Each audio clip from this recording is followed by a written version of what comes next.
Hey, my name's Andrew. I am a keeper, and today we drove the Jeep Renegade. I really like this car. First off is just the styling. It looks like Wrangler's cute little brother. It has that same kind of grille up front, the big headlamps, the big kind of wheel well openings.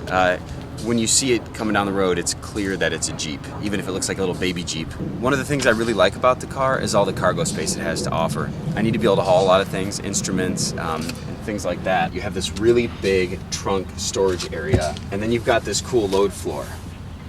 So I can store a bunch of other things under there, keep them out of sight, put a bunch of ice and all the beer down there, whatever. Or I can lower it down like this, and then I've got another 6 inches of space. And if you put it like this and you fold the seats flat, you actually get a nice flat load space. So if you're going camping or you need to throw a bike back here, you've got all that space to do it without scuffing up everything. And the seats are really cool. They have this particular model has this like cool kind of two-tone going on. You have the tan and the black. Oh, I do like the color scheme in this one.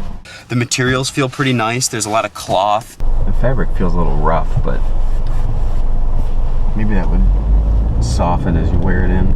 This guy here even slides back and forth for your armrest. Are you comfortable back there? Do you have enough leg room? I have probably 4 inches between my knees. Wow. But more than anything, it's just everything in it is really simple. The HVAC controls are really simple. They're big old knobs, and the radio is really simple.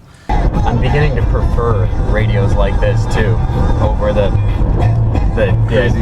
24-inch touch screens that a lot of cars have now. I mean, there's no even CD player. You connect your phone through the aux port or the USB port, and you've got all the content you want without all the additional stuff that you really don't need. So this doesn't have Bluetooth, but I could forgive that because you have at least 2 other ways to connect the phone. I like chunky steering wheels too. Yeah, so you can hold on to it. You know? Yeah. The steering wheel feels really nice. It's nice and chunky, so that it's substantial when you're holding it. It's cool that the base model comes with steering wheel controls. You have controls right here for information that appears in the instrument cluster. Jeep has all these cool old Jeep things and these Jeep heritage styling points that they've put everywhere on this car.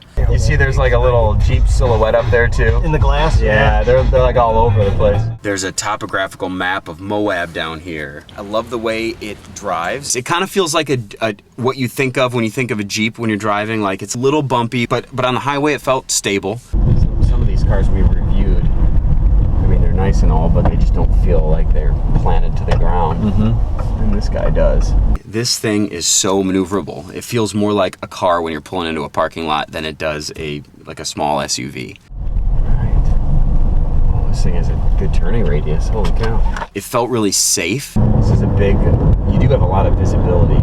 Visibility in this car is great. The windshield is really big and really wide, and you really feel like you can see the road in front of you. The rear window's a little small, but you have these huge exterior mirrors that kind of clear up any blind spot doubts you might have. It's easy to see behind me. Nothing makes me more claustrophobic than poor visibility in a car, and this had really great visibility. It just seems like a fun vehicle to own, and it fits a lot of my needs as a keeper.